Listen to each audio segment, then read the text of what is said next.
While our Weekly segment, we debunk myths and reservations about a crop that's rising in popularity. I went to Grass River Hemp in Canton to learn about CBD. Northern Limits Farm started as a way for Joe Eisel, Madison Lobsher, and their families to grow organic foods. But 5 years ago, they added another crop.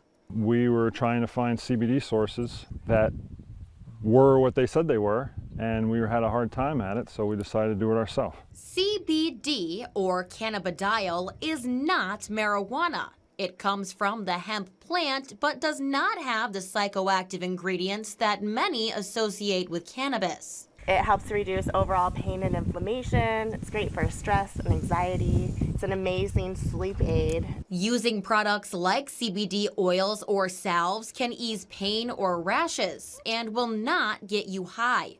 Put it on your arthritic fingers, put it on your knees, and just give it a chance. You'll say, why didn't I try this years ago? And products aren't limited to humans. CBD is great on people, but it's next level on dogs and horses. And it will take a geriatric dog and it'll turn them back into a puppy in 3 days. Eisel and Lobsher say many people still view CBD as taboo. In reality, it's just a plant. There is still hesitancy to try it, especially among older people, which is very frustrating at times because you can heal yourself with it, you can build your house with it, you can clothe yourself with it.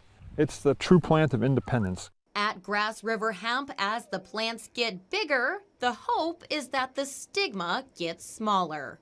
Emily Griffin, 7 News.